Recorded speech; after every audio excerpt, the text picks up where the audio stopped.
अस्सलाम वालेकुम नाज़रीन, टॉक टुडे अनवर अंसारी के साथ आज मौजूद हैं शहर की मारूफ सियासी शख्सियत जनाब मोहम्मद अशरफ रहमानी साहब। अशरफ रहमानी साहब, सबसे पहले मैं आपसे आपके बारे में जानना चाहूँगा, क्या कहेंगे? बिस्मिल्लाहिर्रहमानिर्रहीम। मैं शुक्रगुज़ार हूँ अनवर अंसारी साहब का, जिन्होंने सांगला न्यूज़ टीवी पर आने का मौका दिया है और मैं इंशाल्लाह आवाम के अमंगों की तर्जमानी करना चाहता हूँ। जैसा कि आपको मालूम है कि हम 2018 के इलेक्शन में बहुत अच्छे तरीके से फ़ाइट करते आ रहे थे।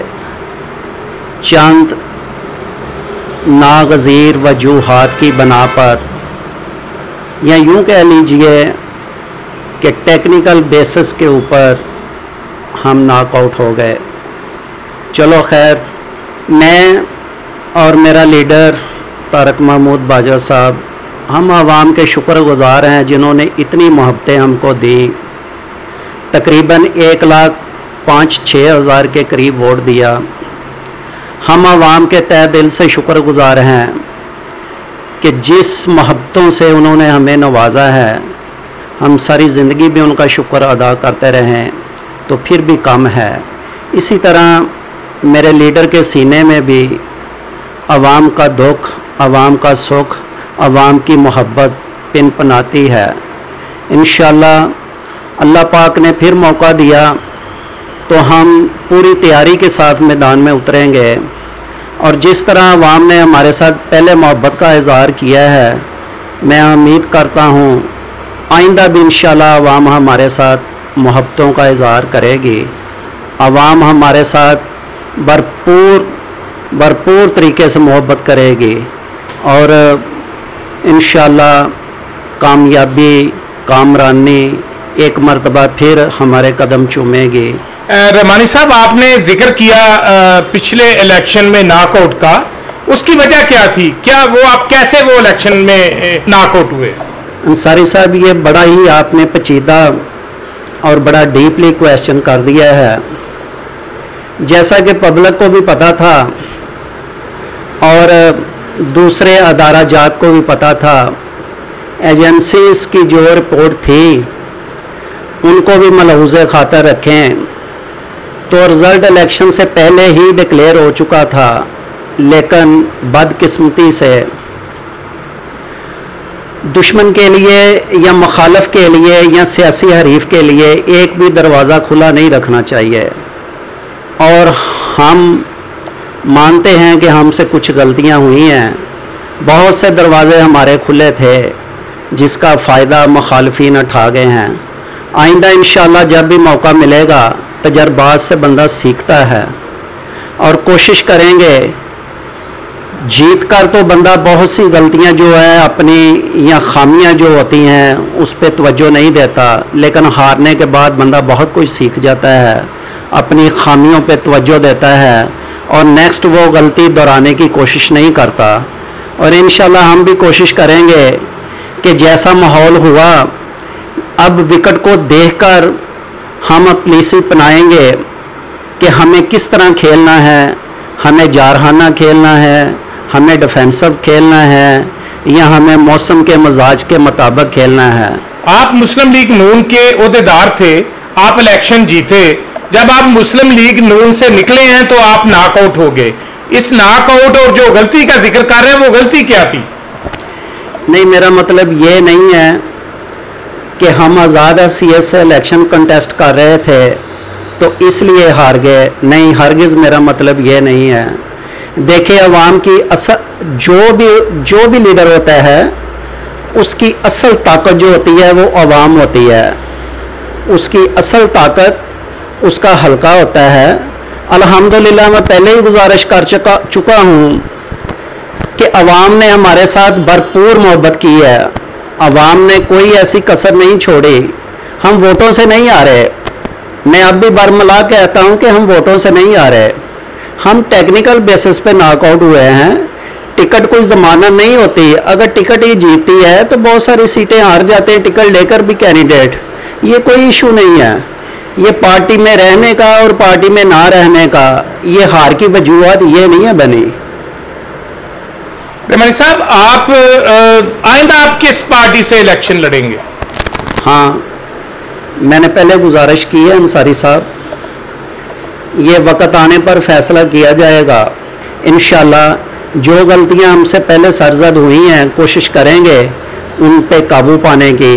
हार जो होती है ना, असल में ये जीत की ज़मानत होती है, कोई बड़ी बात नहीं है। हम आज़ाद हैसियत से 1,06,7,000 वोट ले चुके हैं। इंशाल्लाह आइंदा भी हम यही उम्मीद रखते हैं। ये कोई बड़ी बात नहीं है कि हमने शिकस्त खाई है। आइंदा भी आपका प्रोग्राम आज़ाद हैसियत से इलेक्शन लड़ने का है?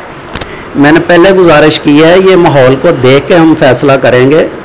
अभी तो कुछ तलख हकायक हैं, ना साबका गवर्नमेंट का कोई पता चलता है और ना मौजूदा गवर्नमेंट ही अपने असल वजूद में है। देखें अंसारी साहब, जब भी कोई बात करते हैं, कोई जिक्र करते हैं साबका गवर्नमेंट का, अंसारी साहब ऐसे हैं कि जैसा कि पिछली गवर्नमेंट जो है उसका भी वजूद नज़र नहीं आ रहा, और मौजूदा गवर्नमेंट जो है जब भी कोई तकाजा करता है कि आपने ये काम जो है वादे के बावजूद पूरा नहीं किया, तो वो साबका गवर्नमेंट के ऊपर नज़र डालने की कोशिश करते हैं, ना कि अपनी कारकर्दगी की बिना पर ये साबित करें कि हमने भाई ये काम कर दिया है, जो अपना वादा किया था उसकी तकमील कर दी है। अब मेरा ख्याल है खान साहब कंटेनर पे नहीं है। वो स्पीचें ठीक थी, वो तकरीरें ठीक थी, सियासी हरीफ एक दूसरे को नीचा दिखाने के लिए ये डायलॉग बाजी चलती है। लेकिन मेरा ख्याल है अब कंटेनर और ये जो पीरियड जा रहा है उसमें ज़मीन आसमान का फ़र्क है। अपनी कारकर्दगी की बिना पर कोई ऐसे काम करें, कोई ऐसे वादों की तकमील करें जो पिछली गवर्नमेंटों को कम्पीट करें, पिछली गवर्नमेंटों के मुकाबले में बेहतर नज़र आएँ। बदकिस्मती से हमारे मुल्क में लेग पोलिंग की सियासत जो है वो बरसों से चली आ रही है। ऐसा नहीं होना चाहिए, मैं इसको कंडोम करता हूँ। सियासत तो ऐसी होनी चाहिए कि एक बंदे ने अगर कोई काम किया है तो दूसरे को आकर उससे बेहतर अंदाज में उससे बेहतर काम करके दिखाना चाहिए, ना कि ये कहना चाहिए कि पिछले ये कर गए हैं, क्या हो गया अगर हमसे भी ये हो गया, फिर तो कोई फ़र्क ना रहा पिछले में और मौजूदा में। रहमानी साहब, आप इलाकाई सियासत को किस नज़र से देख रहे हैं? इलाकाई सियासत में हमने अवाम की तहे दिल से बड़ी मोहब्बत के साथ खिदमत की है। हमारा मिशन ही ये था अवाम की खिदमत करना। हम नेक जज्बे के साथ आए थे। जैसा कि आपको मालूम है कि मरकज़ और सूबे की सियासत अलग अलग होती है, लेकिन बावजूद इसके हमने मरकज़ और सूबे को भी बालाए ताक रखते हुए, यानी कि मेरा कहने का मकसद है कि मुश्तरका तौर पर सूबे के फंड भी इस्तेमाल होते रहे हैं, मरकज़ के फंड्स भी इस्तेमाल होते रहे हैं। बिला तमीज़ हमने अवाम की खिदमत की है और भरपूर अंदाज से की है। अल्हम्दुलिल्लाह पूरे हलके में हमारे काम किए हुए नज़र आ रहे हैं। जैसा कि 70 सालों से आप कंपैरेटिवली देख लें, 2 दफ़ा MPA साहब हुए हैं, तारक महमूद बाजवा साहब। चलो अच्छी कोऑर्डिनेशन थी चौधरी बरजीत साहब के साथ, मिलकर बहुत अच्छे काम किए हैं। अलग अलग हैसियत से भी बड़े अच्छे काम हुए हैं और दोनों ने मिलकर भी बड़े अच्छे काम किए हैं। लेकिन हमने एक मिसाल कायम की है। चलो घरों में भी लड़ाई हो जाती है, आपस में भाई भाई भी लड़ पड़ते हैं। अगर हमारी सियासत अलग अलग हो गई थी, बावजूद इसके फिर भी हमने बहुत से मेगा प्रोजेक्ट किए हैं। हमने ये नहीं सोचा कि ये नज़ला उस पर डाल दें, उसका नज़ला इस पे डाल दें। क्या आने वाले वक्त में आप भाई भाई फिर इकट्ठे हो सकते हैं? देखें, ये सियासत है, इसका दिन और होता है, रात और होती है। मैंने मशादाती तौर पर अपने पूरे कैरियर में जो सियासी है उसमें देखा है कि बहुत से मामलात ऐसे हैं जो नामुमकिन होते हैं वो मुमकिन दिखाई देते हैं, बहुत से मुमकिन दिखाई देते हैं जो नामुमकिन हो जाते हैं। सियासत में दिन और होती है, रात और होती है। इसमें हतमी राय देना जो है वो मैं नहीं मुनासिब समझता, क्योंकि ये सियासत है और सियासत को उसी अंदाज से ही देखना चाहिए जिस तरह के सियासी बिहेव होता है। रहमानी साहब, कोरोना लॉकडाउन के दौरान अवामी मुश्किलात में इजाफा हुआ है, आप हुकूमत को किस नज़र से देख रहे हैं? ज़ाहिर बात है, हमारे मुल्क की 20 करोड़ आबादी है। मैं ये बड़ी हम्बली रिक्वेस्ट करता हूँ, बड़ी डीपली, बड़ी एक्सट्रीमली ये रिक्वेस्ट करता हूँ अरबाब इख्तियार से, ख़ुसूसन इमरान खान साहब से, हमारे लीडर हैं, हमारे मुल्क के प्राइम मिनिस्टर हैं, खुदा के लिए 19 करोड़ आवाम जो है वो एक तबके से तल्लक रखती है। अगर 1 करोड़ आवाम एलीट क्लास से तल्लक रखती है तो एलीट क्लास की राय को लेकर वो चाहे एंकर की शक्ल में हो, चाहे वो ईवान की शक्ल में हो, वो मिनिस्टर की शक्ल में हो, वो एमपीए की शक्ल में हो, वो एमएनए की शक्ल में हो, वो किसी भी शक्ल में हो, वो आवाम के दुख को क्या समझ सकता है? मेरे इस सवाल का जवाब किसी के पास है? आप काइंडली खुदा के लिए, जो 19 करोड़ आवाम एक दूसरे की दुख दर्द की मुश्तरका भाईवाल है, एक दूसरे के दुख को समझती है, उसमें से सिलेक्शन करें। वो आपको बताएगी कि एक गरीब आदमी किस तरह गुजारा कर रहा है, किस तरह गुजाराकात कर रहा है, किस तरह उसकी ज़िंदगी कैसे गुजर रही है, उसकी ज़िंदगी का स्टाइल क्या है। एलीट क्लास आपको क्या बताएगी? पिछली गवर्नमेंटों में भी यही था, मौजूदा गवर्नमेंट में भी यही है। तब्दीली फिर कहाँ है? मुझे नहीं समझ लगती कि किस वक्त तब्दीली आएगी, कब तब्दीली आएगी, ये तब्दीली किसको कहते हैं हम? एलीट क्लास कभी भी गरीब आदमी की तर्जमानी नहीं कर सकती। ये मेरी आपसे हम्बली रिक्वेस्ट है इमरान खान साहब, आप उन गरीब लोगों से, उस मुतवसत तबके से, उस मिडल मैन तबके से कुछ चुनाव पैदा करें जो आपको बेहतर अंदाज में तर्ज ज़िंदगी बता सकें, कि इस तरह फार्मूलाइज करें ताकि गरीब आदमी तक भी उसके असरात पहुंच सकें। आप जो कोशिश कर रहे हैं उनके असरात उसी वक्त गरीब आदमी तक पहुंचेंगे जब एक बंदा बेहतर अंदाज में गरीब का दुख आपके पास लेकर आएगा कि गरीब किस तरह ज़िंदगी गुजार रहा है। ये एलीट क्लास हमारी तर्जमानी नहीं कर सकती, इनको क्या पता गरीब का क्या दुख होता है। अंसारी साहब, मैं आपको बताना चाहता हूँ, ये बड़ी खुशी की बात है कि इस वक्त हमारी फ़ौज और इमरान खान साहब एक पेज पे हैं।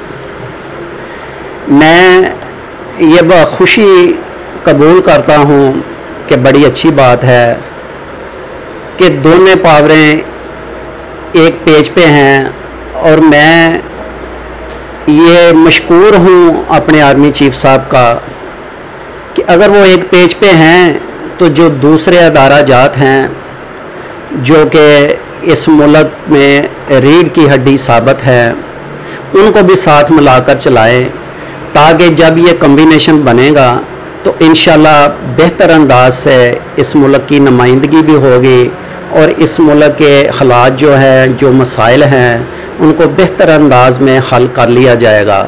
दूसरी बात अंसारी साहब ये है कि मैं कहने को मेरे पास बहुत कुछ है, लेकिन वाहिद मुल्क पाकिस्तान है, यहाँ पे सस्ती शोहरत जो है वो बहुत जल्दी इंसान को मिल जाती है और रसवाई भी बहुत जल्दी इंसान को मिल जाती है।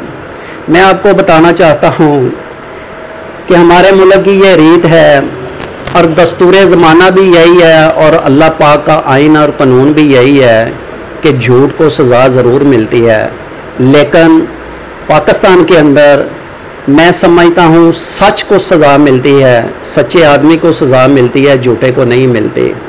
मैं बता देना चाहता हूँ कि साबका गवर्नमेंटों में या मौजूदा गवर्नमेंटों में जो मैंने सस्ती शोहरत की बात की है, बहुत से ऐसे हुक्मरान जो इम्पोर्टेड थे हमारे ऊपर लाकर मुसल्लत कर दिए गए, उनको कोई जानता भी नहीं था। शायद पूरी उनकी अपनी फैमिली के लोग भी उनको पूरी तरह ना जानते हों, लेकिन वो हमारे ऊपर हुक्मरानी कर चुके हैं। मैं वही बात दोहराना चाहता हूँ, हमारे दुख सुख साझे हैं।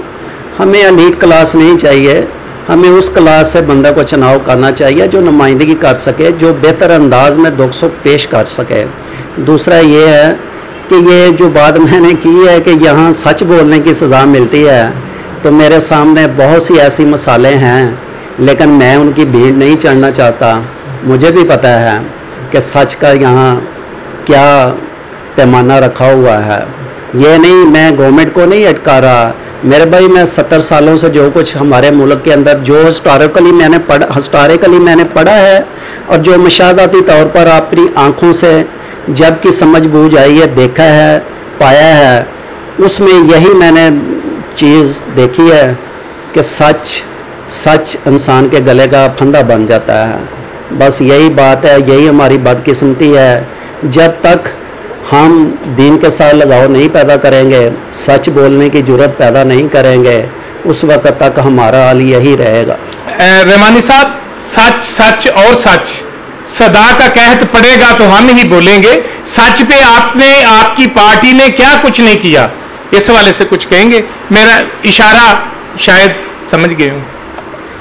सच के हवाले से अंसारी साहब देखें, बहुत सारे मामलात ऐसे हैं मुल्क की डेवलपमेंट में जो गालबन आपका इशारा शरीफ बरादरान की तरफ है।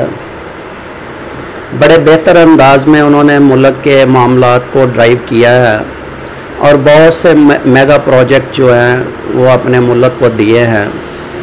बकाया जो मेला फाइडिंग होती है, फरिश्ता तो कोई भी नहीं होता। ये करप्शन जो है, ये इसको रोकना या जड़ से ख़त्म कर देना, मेरा ख्याल है, मेरा ज़ाती ख्याल है कि ये मुमकिन नहीं है। लेकिन अभी तो वो इल्ज़ामात की ज़द में हैं। मेरा ख्याल कोई चीज़ साबित हुई तो नहीं है। मेरा ख्याल है किसी का गल का फंदा बनाने के लिए एक सबूत ही काफ़ी होता है, लेकिन अभी तो इल्ज़ामात ही हैं। देखेंगे जब को सज़ा के तौर पे सामने चीज़ आएगी। रहमानी साहब, आप बहुत अच्छा कहा, आपने शरीफ बरादरान के बारे में भी कहा। मेरा सच का इशारा अपनी तरफ था कि जब मैंने सच बोला तो आपने क्या किया? क्या आइंदा भी आप ऐसे ही करेंगे साथियों के साथ? जी अंसारी साहब, बाज़ दफ़ा मिसअंडरस्टैंडिंग भी बंदे से हो जाती है और कुछ मामला मैंने पहले भी बताया है कि कोई भी इंसान फरिश्ता नहीं होता और कोशिश करेंगे कि दोबारा किसी को ऐसा मौका ना मिले कि जो उंगली हमारी तरफ आए। बाज़ काम खुद साख्ता भी होते हैं, ये आप बड़ी अच्छी तरह जानते हैं कि किसी बंदे को भी डिग्रेड करने के लिए वो काम कोई कर जाता है और नज़ला किसी पे गिरा दिया जाता है। और कोशिश करनी चाहिए बंदे को अपनी सफाई में कुछ वजाहत देने की, बयान करने की। मैं बहैसियत बाजवा ग्रुप अपने लीडर की भी नुमाइंदगी करता हूँ। मैं इंशाल्लाह देखो ये बड़े वसूख के साथ कहता हूँ, कुछ चीज़ें मिस मैनेजमेंट हो जाती हैं, जैसा कि मैंने पहले अर्ज़ गुजारी की है कि बंदा हालात के साथ जब भी पूरा उतरने की कोशिश करता है तो लाजमी नहीं कि वो लोग सज्जन नहीं होते जो बग़ैर पूछे समझे, जो किसी के ऊपर बोतानबाजी या कोई ऐसी हरकत सादर कर दें कि जिसका क्रेडिट या जिसका नुकसान बराह रास्त लीडर को जाता हो। तो मैं कंडोम करता हूँ, कोई भी लीडर हो, वो तारक बाजवा साहब हों, चौधरी बजीत साहब हों या ETC कोई भी लीडर हो, ये बड़ी तहम्मुल के साथ, प्यार के साथ, मोहब्बत के साथ इलाकाई सियासत को देखना चाहिए। और इंशाल्लाह मुझे उम्मीद है अंसारी साहब कि आइंदा भी कोशिश करेंगे अवाम की खिदमत बेहतर अंदाज से करने की। और ये जो शिकवे शिकायतें होती है, ये ज़ाहिरी बात है जिस बंदे ने डिस्प्ले पे आना है वो किसी को, हर बंदा उसको अपने अंदाज से देखता है। कोई लाजमी नहीं है कि वो बंदा हर बंदे के मेयार पे पूरा उतर जाए, लेकिन फिर भी हमने कोशिश की है हर बंदे की खिदमत करने की और आइंदा भी कोशिश करेंगे कि इन लोगों के, जिन लोगों ने हमारे साथ मोहब्बत की है, प्यार किया है, वोट दिया है, जानी और माली हमारे साथ खड़े रहे हैं, इंशाल्लाह हम दोबारा भी उनकी खिदमत करने के लिए तैयार हैं अगर अल्लाह पाक ने मौका पैदा किया तो। कोरोना के हवाले से अंसारी साहब, मेरी आवाम से अपील है कि वक़्त का हुक्मरान अगर आपसे अपील करता है तो हमें अब ये करनी चाहिए। ये चाहिए तो हमें ये कि ये ऑल द टाइम जो है ना हम इस पे अमल करें, क्योंकि ये सब कुछ तिब्बे नबवी से अख़ज़ की हुई हैं चीज़ें। तो बहैसियत कौम हमें मिलजुल कर इस वबा का, ये जो फैली हुई है हमारे मुल्क में, इसको एहतियाती तदाबीर के साथ और अल्लाह पाक के यहाँ गिरे औजारी के साथ इसका मुकाबला नहीं करना चाहिए, बल्कि इससे पनाह मांगनी चाहिए कि अल्लाह पाक हमारे हाल पे रहम फरमाए। अगर कोई नाराज़गी है तो वो हमें माफ़ फरमा दे। और इधर मैं एक हदीस कोट करता चलूँ, अल्लाह पाक ने वादा फरमाया है आका अलैहिस्सलाम से कि आपकी उम्मत पे कुल्ली तौर पे अज़ाब नाज़ल नहीं होगा, जुज़वी तौर पे होगा। यानी कि इस हदीस मुबारक की तशरीह में जाऊँ तो बड़ा लंबा चौड़ा टाइम दरकार है, लेकिन मैं मुख्तसरन बयान करता हूँ कि जिस तरह कौमें, पिछली कौमें सफ़ाए हस्ती से मिटा दी गई, बर्बाद हो गई, गर्क हो गई, और इसी तनाज़र में अल्लाह पाक ने आका अलैहिस्सलाम से यह वादा फरमाया था। और मेरा ख़्याल है कि अगर हम तिब्बे नबवी पर पूरी तरह से अमल करें, वक़्त के हुक्मरान की बात को फॉलो करें, तो इंशाअल्लाह हम सुरखरू होंगे इसमें, इंशाअल्लाह।